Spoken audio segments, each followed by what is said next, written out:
कथावाचक जया किशोरी द्वारा महिलाओं के मासिक धर्म के संबंध में दिए गए बयान पर मालवा के युवा कथावाचक ने विरोध दर्ज कराया है।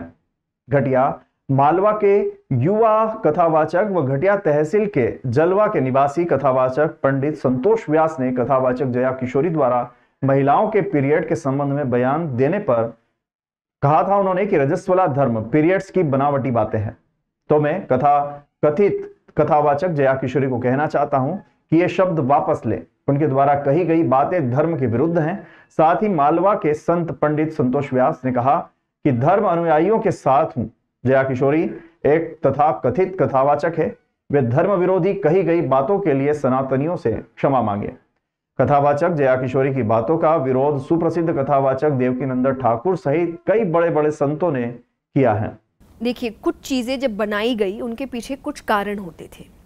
अब मैं आपको बताऊं, टच करने को कि बच्चे ना जल्दी से मानते नहीं है। तो आप अभी भी अगर नोटिस करें, साइंटिफिकली प्रूवन ज़्यादा खटाई आपको पीरियड्स के समय नहीं खानी चाहिए। It's not good for you. बच्चे मानते नहीं थे तो उनको बोल दिया टच नहीं करना, खराब हो जाएगा। जैसे झूठ मत बोलो, नाक लंबी हो जाएगी। नाक लंबी होती है क्या? पर बच्चे मानते नहीं थे तो उनको किसी चीज़ से डराया जाता था। कोई खराब नहीं होता, आप टच करके देख लीजिए खराब होता है क्या। तो फिर ये बात क्यों बोली जाती थी? तो बाद में आपको कारण पता चलता है कि उस वक्त आपको अचार खाने मना किया जाता है, बहुत ज़्यादा स्वीट खाने मना किया जाता है। दैट्स ट्रू, किया जाता है कि आपके लिए वो खराब है। डेयरी आपको खाने के लिए मना किया जाता है। तो इस तरीके के बहाने बना दिए गए। दूसरा, जब आपको बाहर निकलने के लिए कहा जाता है, पहले व्यवस्थाएं वैसी नहीं थी। आज सब कुछ है, चाहे आप पैड्स ले लीजिए, आप और भी कई तरीके की अच्छी चीज़ें, सब आप नॉर्मली वर्क कर सकते हो। पहले कुछ भी नहीं था। तो पहले क्या करें? तो आपको घर के अंदर ही बंद रहना पड़ता था। आप जिस तरह के कपड़े इस्तेमाल करते थे, तो ऐसे रीजंस थे नहीं करने के। बीच वाले आके काम खराब करते हैं। कितना शुरुआत जिसने की उसने एक अच्छे रीजन से की, बीच वाला आके काम बिगाड़ देता है। उसने बिगाड़ दिया ये बोल के एक अछूत है, ये है, वो है। भाई 9 महीने एक लड़की जब बच्चा पैदा कर रही होती है वो पीरियड से नहीं होती है। और कहा भी जाता है ना कि बच्चे को खून से सींचा है। 9 महीने उसको पीरियड्स नहीं आ रहे, उस खून का इस्तेमाल तो हो रहा है ना बच्चे को सींचने में।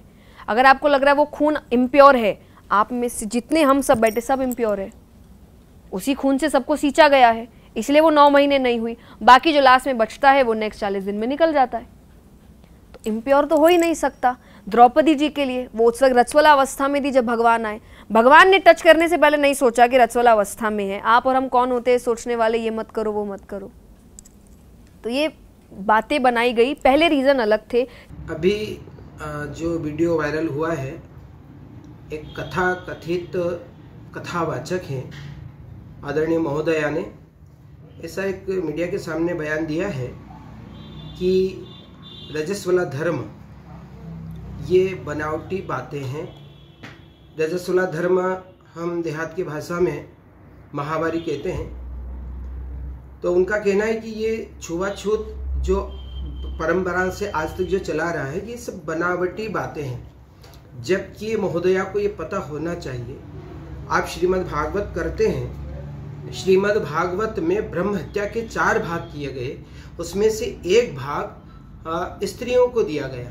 वही ब्रह्म हत्या महीने में एक बार रजस्वला धर्म में माता बहनें होती है, जो किसी चीज़ को नहीं छूती हैं, अनुष्ठान में नहीं बैठती हैं, पूजा पाठ नहीं करती हैं, हमारे रसोई घर में प्रवेश नहीं करती है, सिर्फ और सिर्फ विश्राम करती हैं। न पूजा, न पाठ, न जप, न तप, न संध्या, न वंदन, कुछ नहीं करती। तो आदरणीय महोदया से निवेदन करूंगा कि या तो भागवत के उस श्लोक को काट दे जिसमें ब्रह्म हत्या के 4 भाग किए गए, या भविष्य पुराण से लिया गया ऋषि पंचमी का व्रत, उसको आप क्रॉस कर दें और अपनी बात को आप साबित कर दें कि रजस्वला धर्म नहीं होता है, सिर्फ यह बनावटी बातें हैं। आदरणीय महोदय से निवेदन करूंगा कि सनातन धर्म को आप नीचा न दिखाएं। हमारे मनीषियों ने, हमारे आदर्शकारों ने, हमारे कथाकारों ने सनातन को हमेशा बढ़ावा दिया है, सनातन का झंडा ऊंचा रखा है, और आदरणीय आप हमारे सनातन के झंडे को नीचा दिखा रही हैं। एक माहौल समाज में ऐसा बन रहा है जिससे कि आने वाले समाज पर इसका कुप्रभाव पड़ेगा।